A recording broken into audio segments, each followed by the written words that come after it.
Alright, welcome back to Terraria, guys. Today I'm going to be fighting the final boss so far in the game, Skeletron. Now, it's never for certain which direction the dungeon will be on your map. That is where Skeletron is found, the entrance to the dungeon. But it is always on one extreme side. In my case, it was the left. So I'm going to take my underground route just because it's a little easier. Don't have to jump over the multitude of corruption chasms I have in the way. There's like 3 different batches of corruption in the way. I don't know if I'll speed this up or set it to music or what, but you can just enjoy the scenery of my underground caverns that I traversed to get there. It was quite a long dig. Oh, actually, while I walk here, first of all, I can explain a bit of what Skeletron is. He's the sort of secret boss. You don't really know he's there, but it's very easy to accidentally summon him. If you try to enter the dungeon without fighting him, he will kill you instantly. If you talk to the old man outside of the dungeon, he will instantly attack you. I believe it's instantly attack you. And it might just be at night. Yeah, it's just at night. Sorry, I'm getting I'm so confused here. Yes, if you talk to the old man at night, he will become Skeletron and attempt to kill you. And you have to fight him. So be very careful around the dungeon. Don't accidentally talk to the old man and get yourself killed. That won't make anyone happy. I don't think Skeletron disappears at night if you haven't finished killing him, but I would still do what you can to time it correctly.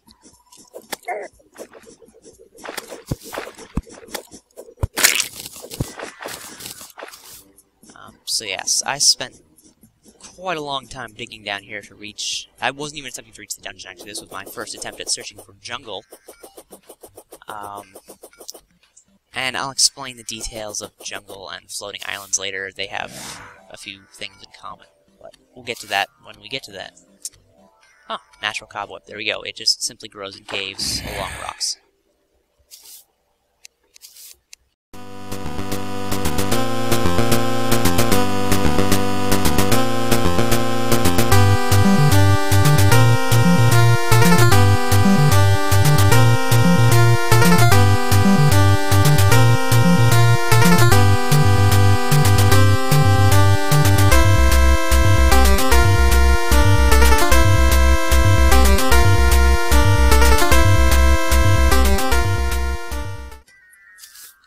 Oh hey, here's a goldfish. I stowed my vile powder last time, but yeah, goldfish just float in water, they appear randomly, and then when you dump vile powder on them, they become vicious, terrifying killers. Also, interesting timing here, this is a cave bat, recently added. Medium health enemies flying around. You know, every game based in caves has to have the goddamn bats. Simple enough to kill, they don't seem to have very high defense. But I'm sure they'd be extremely annoying otherwise, just because they can fly all over the place. Also, what do you know? Piranhas! I had not yet seen piranhas in the game. So they seem to be cave-based fish. I've not yet seen one anywhere, but I haven't seen one on the surface, so I'm going to assume they go in the caves. 30 health. Let's see. Yeah, almost no defense. So, not too much of a threat, just avoid water carefully, and they should be able to kill you. Still, very, very nice to have been able to see those first time into a cave. Nice. I'm happy with that. Also, I do apologize if I get lost in here. There were a few different branching paths sometimes. Much of this is actually natural caverns connected by some small hand-dug tunnels. So, it's not perfectly simple to follow here.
just for demonstration purposes, this is a crystal heart.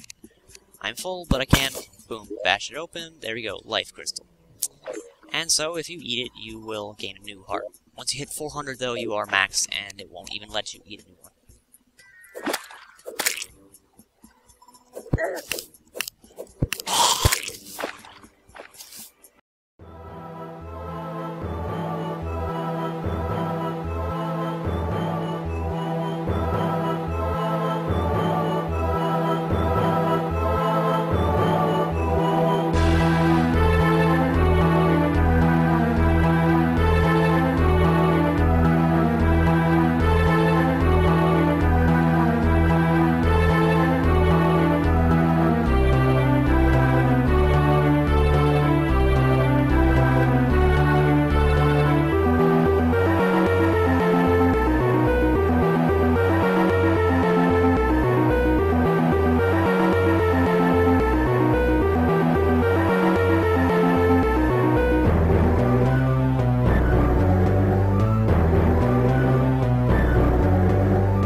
Some serious lag here. Let me cut off the recording real fast, and I'll move a little farther. This is getting kind of slow, and then I'll see if I can fix that. Be back when that's done. Alright, so note to self, restarting the game does set you back at your house, so if you're trying to fix the lag, don't quit the game. I came back across the surface, and I'm kind of doubting the legitimacy of my claim that it was actually faster to go underground, but whatever, I'm here. Unfortunately, I also have the issue of a meteorite landed on my dungeon, so that's going to make this boss battle slightly harder. But, let's do what we can. Here we go. Most of the time the dungeon is not blocked off like this, but I came down here and tried to make it a little easier on myself. I don't believe it is quite night yet. I'm not sure when night starts, so I'm not going to pull up my watch right now. Well, actually, yeah, I will. I'll pull out my watch. Down there. Yeah. Okay. Let's see, it's 5-ish p.m. I'll wait out here until the music shifts to night music.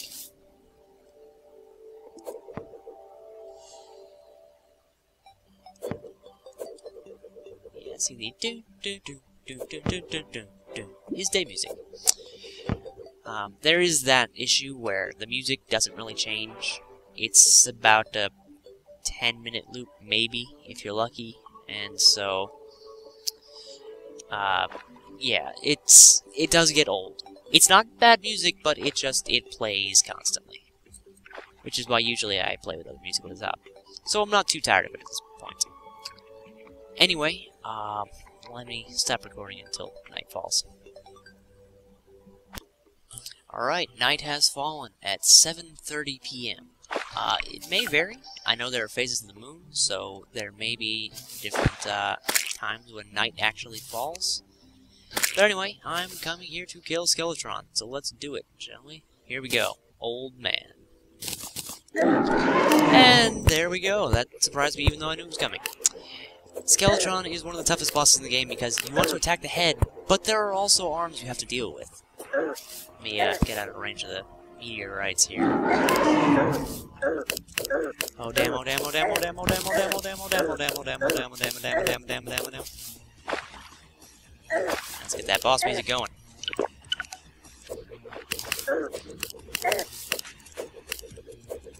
And yes, he has 6,000 health. I don't think I came prepared enough.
guess I should mention this is my first ever encounter with Skeletron. I've seen videos, I've read the wiki, I know how it works, yet I have never actually done it before.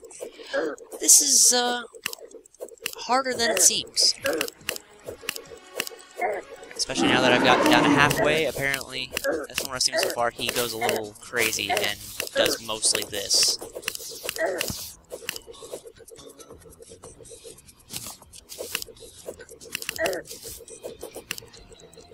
I have to say, I do really love the puppeteering of the arms. He just kind of slaps at you. For him, it's just a sissy slap fight, but for us, it is doom.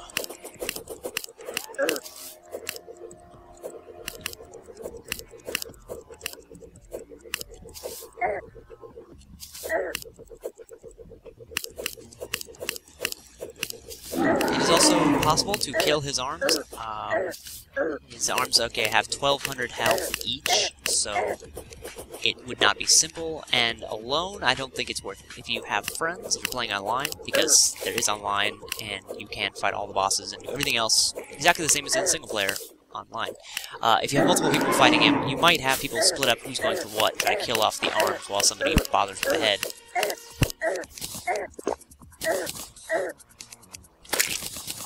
Also, I didn't really mention it before because I was busy being quiet when I fought the bosses, but does the boss music remind anyone else of that old X-Men cartoon theme? I never actually watched it, but I've been exposed to it a lot recently, and it sounds a lot like that.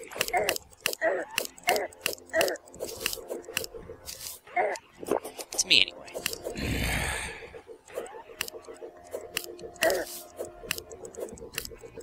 Alright, we got this one. This is in the bag.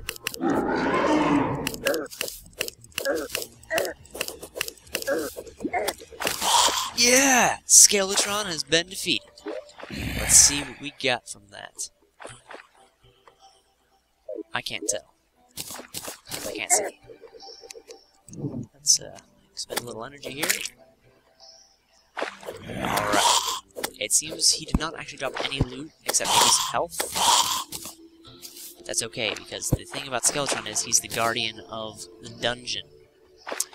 This is its own, area, technically. I mean, it's its own biome that has its own creatures inside. So let's, oh, damn it. The jar is in the way of the door. Oh, no, I got... Ah, damn it. It died from the meteorites.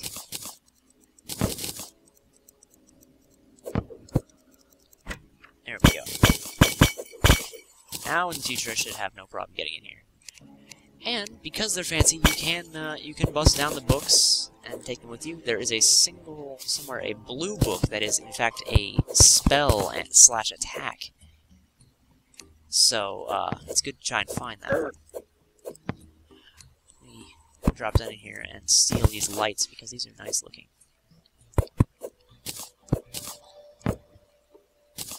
Alright, so while in the dungeon, you will be attacked constantly by various types of skeletons. I've been looking to find any so far. Let's see.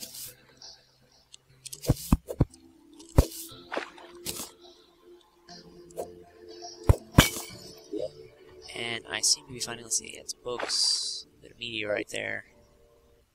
Picked up that earlier.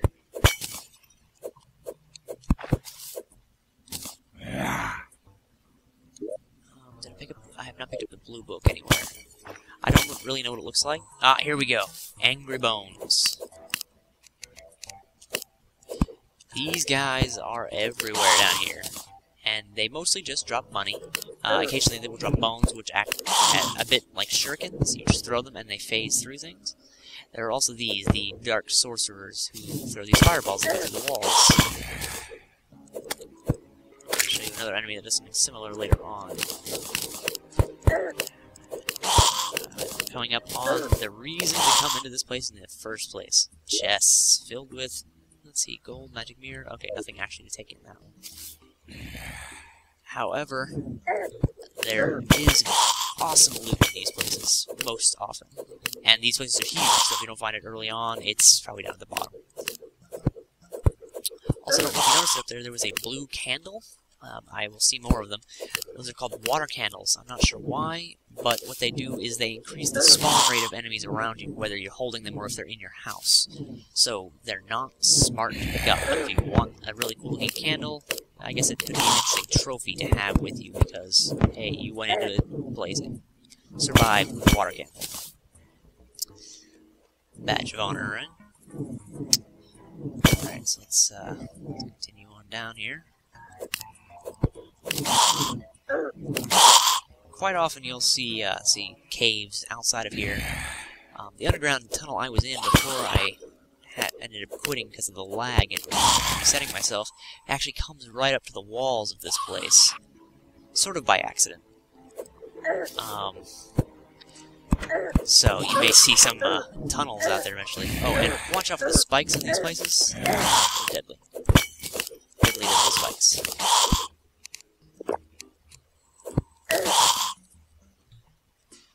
Ah, there we go. See, this is my tunnel from earlier. I looped around and had to go around it all. So got nothing in this one. Maybe take some of these spikes with me. Because, hey, why not? Spikes are always cool. Maybe I'll place them around the house as a defense mechanism.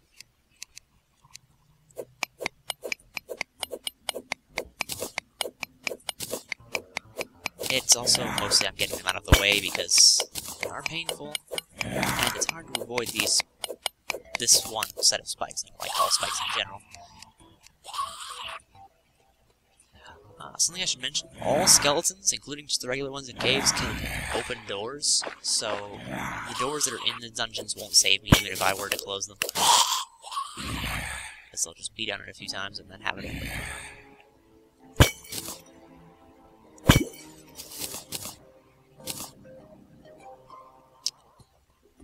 Alright, my orb's gone. And we got a new one. Oh, I am being besieged by lag once again. Well, you've seen the dungeon. There's nothing else in here that I am not familiar with. It is simply loot. So I'm going to stop recording for now, and I'll come back later and show you what I got. Okay, well, the lag seems to fix itself. I have the flooded section in my dungeon. That is actually something I have not seen before, so I figured I'd show you what was below it, since, I don't know, I'm not really thinking very clearly right now. Kind of in panic mode, there's a lot of skeletons down here. Enemies do continually spawn in dungeons. You are never, ever, ever safe. I was lucky enough to find the Miramasa, however. Ooh, and a cobalt shield. I will explain what all these things do later when I'm not actively being attacked. I also found magic missile, which should be fun to mess around with, but I don't have time to equip them and screw around with them at the moment.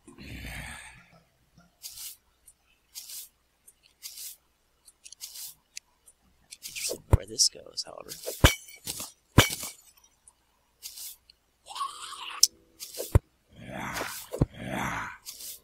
Outside there, you can see quite a bit of lava. That is actually not hell, despite the large quantities of lava. Really, I mean, that's a lot of lava. But no, I will show you hell soon enough. Sadly, hell does not have its own boss at the moment, but it is still a dangerous and interesting place to go, and actually very important because it gets to use some of the best equipment in the game.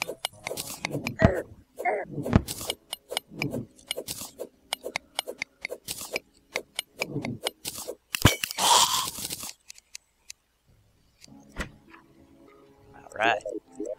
I found a chest after all.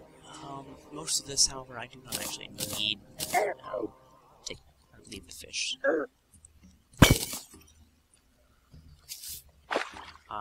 So that's how these connect.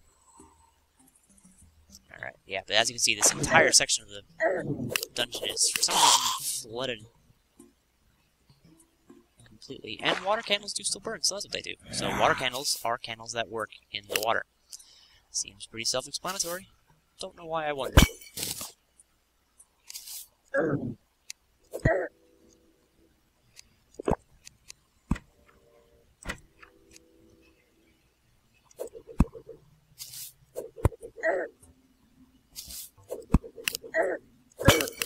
Yes, you can also find crystal hearts down here in dungeons. I don't know why you would want to assault a dungeon without full health in the first place, but it is nice that it's there as an option. Aqua Scepter. What do I switch? What do I switch out? What do I switch out? No, no, don't you dare kill me. Mushrooms, don't need those. Blue Moon, that's awesome too. Don't need those. So I will definitely go over my loot when all of this is over. But yes, that is the dungeon. I've pretty much done all I wanted to do in terms of showing it to you guys. I was just surprised by the flooded portion, and then I was testing to make sure my recording was still working. So I'll be back later to show you what all this does in the safety of my own home. Alright, here we are, finally back at the house. I seem to have misplaced my magic mirror, so I had to walk all the way back. And here we have the clothier. And if we go and shop, he has, you know, some hats. He has the plumber's suit, which is, of course, Mario's outfit. Actually, it's pretty spot on without being direct copyright infringement. It looks pretty good. And as you can tell, he is actually the old man who was the boss. And they hint at it in some of his dialogue. Anyway, so let's see what I got here. Let's go in order. First of all, I found the blue book on the way back up. Water bolts.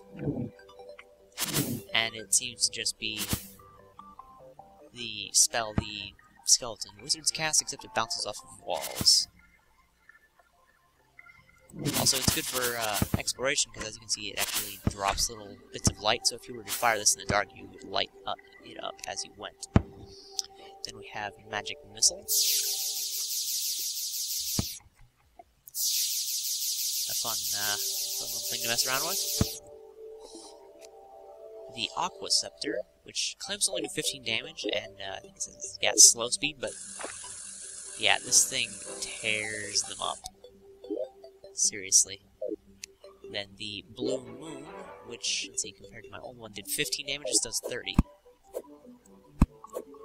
Doesn't seem to have as good of range, quite, but definitely worth it for the extra damage. Then, as I said, I found the Miramasa. Check out how freaking fast that is.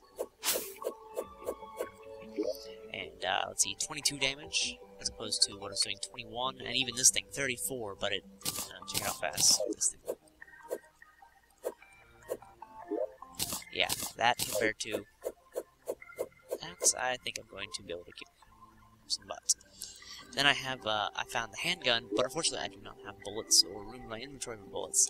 However, what I can do is if I go back down to Hell and gather some Hellstone, I can actually upgrade the handgun to the Phoenix Blaster, I think is what it's called, which is the fiery version of the same gun. That is all that is. However, I also got the Cobalt Shield, as I mentioned. And I don't know if you could read that, but it negates all falling damage completely.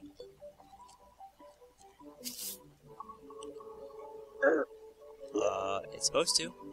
No! Sorry, I am thinking of the Lucky Horseshoe. This is immunity to knockback. Wow, that was really close. I could have horribly, horribly maimed myself. Wonderful. I don't know if I'm going to find anything out here, but essentially what it is when something hits you, you won't go flying backwards. So, it's good for if you ever have to walk on the spikes in the dungeons, or if you're on a precarious perch and something hits you, you won't go flying off the edge and dying. So, definitely very nice. Yeah, so glad I didn't die there. And that is my haul from the dungeon. Thanks for watching. I hope this was educational and entertaining for you. I will see you next time when we go over Hell. Thanks for watching, guys.